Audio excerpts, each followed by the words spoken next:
જય સોનાના વિદ્યાર્થી મિત્રો, આજે આપણે સહસંબંધના સૂત્ર સમજીએ. કેટલીક વાર સૂત્રમાં પ્રોબ્લેમ એવો થાય કે એટલા બધા સૂત્ર છે પાર્ટ 1માં, તો કેવી રીતે યાદ રાખવા, કેવી રીતે તૈયાર કરવા. તો તૈયાર કરવા માટેની જેટલી સરળતા થાય એટલી સરળતા આપણે કરીએ. પહેલું એક સૂત્ર છે, યાદ રાખવું પડશે. એના પરથી બધા જ સૂત્ર તમને 1 by 1 કેવી રીતે મળી જાય એ આપણે સમજીએ. સહસંબંધ શોધો છો એટલે પહેલું સૂત્ર છે R બરાબર સહવિચરણ XY અપોન Xનું પ્રમાણિત વિચલન ગુણ્યા Yનું પ્રમાણિત વિચલન. આટલું આપ્યું છે. આના પરથી 1 by 1 આપણે સૂત્રમાં આગળ ચાલીએ. તો હવે આપણને એવું ખબર છે કે સહવિચરણ XY એટલે શું. તો મૂકું છું, સહવિચરણ XY બરાબર સિગ્મા x માઇનસ x બાર y માઇનસ y બાર અપોન n. એટલે કે જ્યાં સહવિચરણ XY લખ્યું છે ત્યાં હું શું લખી શકીશ? સિગ્મા x માઇનસ x બાર y માઇનસ y બાર અપોન n અપોન xનું પ્રમાણિત વિચલન. તો xનું પ્રમાણિત વિચલન એટલે xનું પ્રમાણિત વિચલન. xના પ્રમાણિત વિચલનને કહેવાય XY, SX. SXનું સૂત્ર શું આપ્યું છે? 11મા ધોરણમાં ભણ્યા છો. પ્રમાણિત વિચલન હંમેશા વર્ગમૂળમાં હોય. તો શું સૂત્ર લખીશું? SX બરાબર સિગ્મા x માઇનસ x બાર આખાનો વર્ગ અપોન n. તેવી રીતે yનું પ્રમાણિત વિચલન, એના માટે સૂત્ર શું લખશો? SY બરાબર વર્ગમૂળમાં સિગ્મા y માઇનસ y બાર આખાનો વર્ગ અપોન n. પણ તમને એ પણ ખબર હશે કે SX અને SYનું જે મેં બે સૂત્ર લખ્યા છે એ ક્યારે થાય? તો કે x બાર અને y બાર બંને પૂર્ણાંક હોય ત્યારે. આને આપણે અહીં નીચે મૂકીએ. શું લખીશું? xના પ્રમાણિત વિચલન બરાબર શું લખીશું? વર્ગમૂળમાં સિગ્મા x માઇનસ x બાર આખાનો વર્ગ અપોન n ગુણ્યા yનું પ્રમાણિત વિચલન. yના પ્રમાણિત વિચલન માટે શું લખીશું? વર્ગમૂળમાં સિગ્મા y માઇનસ y બાર આખાનો વર્ગ અપોન n. તમારી પાસે સહવિચરણની જે કિંમત હતી એ મેં મૂકી દીધી. xના પ્રમાણિત વિચલન અને yના પ્રમાણિત વિચલનની કિંમતો મૂકી દીધી. હવે આપણે આનું સાદું રૂપ આપીએ. સાદું રૂપ આપતા શું થશે? ધ્યાન આપજો. સિગ્મા x માઇનસ x બાર y માઇનસ y બાર અપોન n અપોન, તમને ખબર હશે, વર્ગમૂળ ગુણ્યા વર્ગમૂળ. વર્ગમૂળમાં 2 ગુણ્યા વર્ગમૂળમાં 2, જવાબ આવે 2. તો છેદમાં બંનેમાં n આપ્યો છે વર્ગમૂળમાં. વર્ગમૂળ આપણે કાઢી નાખીશું તો શું આવશે જવાબ એનો? વર્ગમૂળ ગુણ્યા વર્ગમૂળ એ કિંમત પોતે. તો વર્ગમૂળમાં છેદમાં n ભાગ્યા વર્ગમૂળમાં છેદમાં n નો જવાબ શું આવશે? n આવશે. તો શરૂઆત કરીએ ધ્યાનથી. વર્ગમૂળમાં સિગ્મા x માઇનસ x બાર આખાનો વર્ગ ગુણ્યા વર્ગમૂળમાં સિગ્મા y માઇનસ y બાર આખાનો વર્ગ અપોન n. ફરીથી કહું છું, વર્ગમૂળમાં n છે, અહીં n છે, બંને વર્ગમૂળમાં છે. સાદું રૂપ આપીશું એટલે n થઈ ગયો. તમને ખ્યાલ જ છે છેદનો છેદ ક્યાં જાય? અંશમાં. એટલે n ઉડી જશે. તો સૂત્ર શું મળ્યું આપણને? સિગ્મા x માઇનસ x બાર y માઇનસ y બાર અપોન વર્ગમૂળમાં સિગ્મા x માઇનસ x બાર આખાનો વર્ગ ગુણ્યા વર્ગમૂળમાં સિગ્મા y માઇનસ y બાર આખાનો વર્ગ. આપણને એક સૂત્ર મળી ગયું. શેનું સૂત્ર મળ્યું? આ R નું, સહસંબંધનું. પણ હવે કાર્લ પિયર્સનની રીતમાં 3 સૂત્ર આપ્યા છે.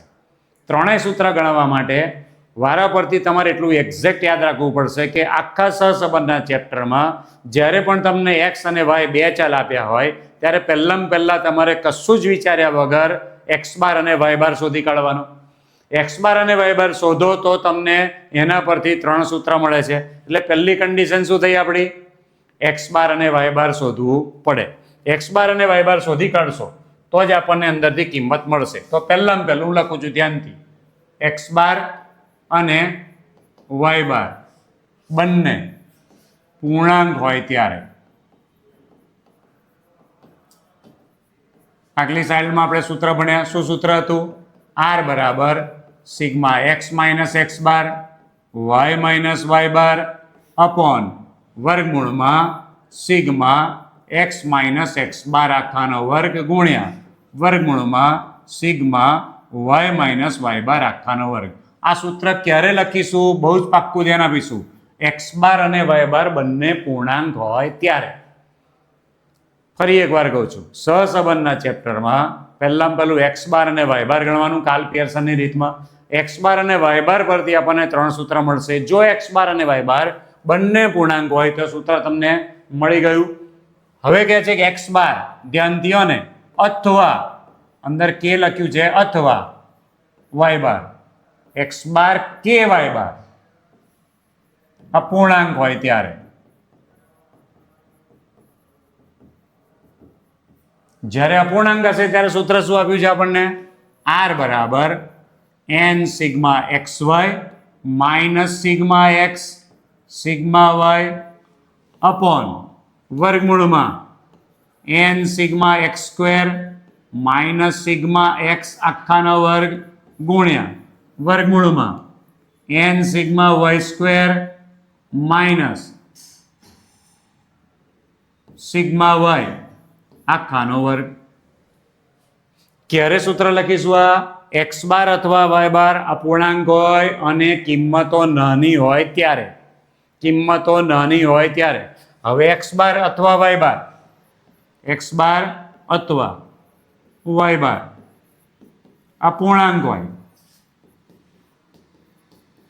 અને કિંમતો મોટી હોય. કિંમતો મોટી હોય. કેમ આવું લખ્યું આપણે?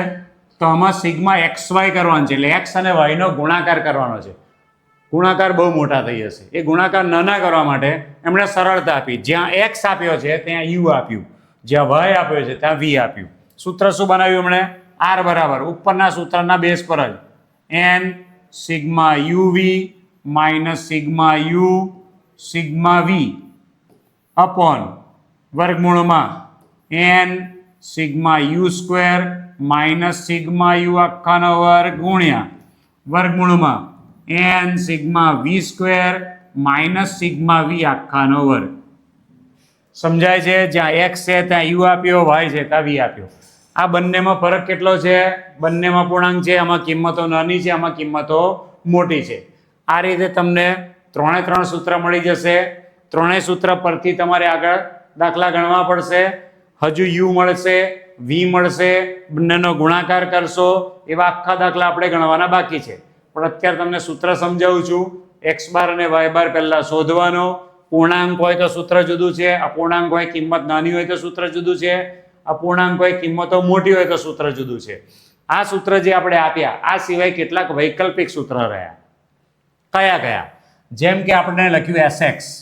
એસએક્સ માટેનું એક સૂત્ર મેં લખ્યું. શું લખ્યું? પહેલું સિગ્મા એક્સ માઇનસ એક્સ બાર આખાનો વર્ગ અપોન એન. પણ આ સૂત્ર ક્યારે કામમાં લાગશે એસએક્સનું?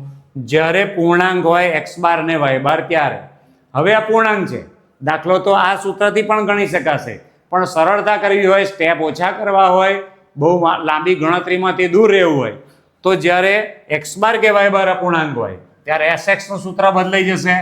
એસએક્સ બરાબર વર્ગમૂળમાં sigma x square upon n minus x bar square.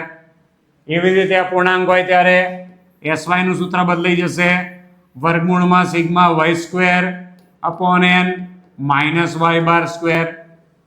પાક્કે પાયે ખબર પડે છે? તમને અલગ અલગ સમયે અલગ અલગ સૂત્ર આપ્યા છે. આ બંને સૂત્ર મેં લખ્યા. એ ક્યારે લખવાના? જ્યારે એક્સ બાર ને વાય બાર અપૂર્ણાંક હોય ત્યારે. પૂર્ણાંક હોય ત્યારે એના સૂત્ર આપણે આગળ ભણ્યા જ છીએ. હજુ આરના કેટલાક નવા સૂત્ર આપ્યા છે. આ ઈ સેક્શન માટે કામમાં લાગશે. સી સેક્શન માટે જ્યારે શોર્ટ સમ આવશે ત્યારે આર માટેના કેટલાક જુદા સૂત્ર છે. સૂત્ર આપ્યા છે sigma x minus x bar y minus y bar upon n into s x into s y. કશું જ જુદું નથી. એક્ઝેક્ટ આગળ ભણ્યા છે એની એ જ રીત છે. સૂત્ર એનું એ જ છે. એ જ સૂત્રના વૈકલ્પિક સૂત્ર આપ્યા છે. હજુ એક છેલ્લું સૂત્ર આપ્યું છે. ચાલો, આર બરાબર sigma x y minus n x bar y bar upon n into s x into s y. બંનેના છેદમાં સરખી જ વસ્તુ આપેલી છે, ધ્યાનથી જોજો. આ બે વૈકલ્પિક સૂત્ર છે. આ વૈકલ્પિક સૂત્ર તમને સી સેક્શનમાં કામમાં લાગશે. તે વખતે 5 માર્કનો દાખલો નહીં હોય તે વખતે આ બંને સૂત્રોને યાદ રાખજો, પાક્કું આવડી જશે. ચાલો હવે આપણે સ્પિયરમેનના સૂત્ર સમજીએ. સ્પિયરમેનના સૂત્રની અંદર r બરાબર 1 - 6 sigma D square upon n into n square minus 1 આ એક સૂત્ર છે. બીજું સૂત્ર આપ્યું છે ક્યારે? જ્યારે અવલોકનોમાં ગાંઠ હોય, જેને ટાઈ પણ કહેવાય. ટાઈ માટેના ક્વેશ્ચન બી સેક્શનમાં ઘણીવાર 1 માર્કમાં અવલોકનોમાં ગાંઠ અથવા ટાઈ એટલે શું એવું પૂછે છે. જેને નથી ખબર પડતી કે અવલોકનોમાં ગાંઠ એટલે શું, તમને x અને y બે ચલ આપ્યા છે, એની કોઈ કિંમત આપી છે 10, 12, 15, 12, 17, 18, 12 આવી કિંમતો આપી છે. આવી y ની કિંમત આપી હશે. અહીં સૂત્ર બદલાશે. r બરાબર 1 - 6 into sigma D square plus cf આ અગત્યનું છે upon n into n square minus 1 જ્યાં cf બરાબર m ઘન માઇનસ m ભાગ્યા 12. તમને થાય કે એમની કિંમત ક્યાંથી લાવું? એમની કિંમત ક્યાંથી લાવવાની? તમારે તમારા અવલોકનોની કિંમત જોવાની. એકથી વધુ વખત આવે ને અવલોકનોમાં ગાંઠ કહેવાય. આપણી પાસે 12 કેટલી વખત છે? 3 વખત. તો m બરાબર કેટલા લેવાના? 3. માટે સૂત્રમાં મૂકીશું 3 નો ઘન ઓછા 3 ભાગ્યા 12. 3 નો ઘન થશે 27 ઓછા 3 ભાગ્યા 12 બરાબર 24 ભાગ્યા 12 બરાબર 2. એટલે કે જ્યારે હવે CF ની કિંમત લખીશું આપણે ત્યારે આપણે કેટલા લખીશું? 2. બોલો, પાક્કું ખબર પડી જશે. આવા નવા સૂત્ર ભણવા માટે આપણે ફરીથી મળીશું. જય સ્વામિનારાયણ.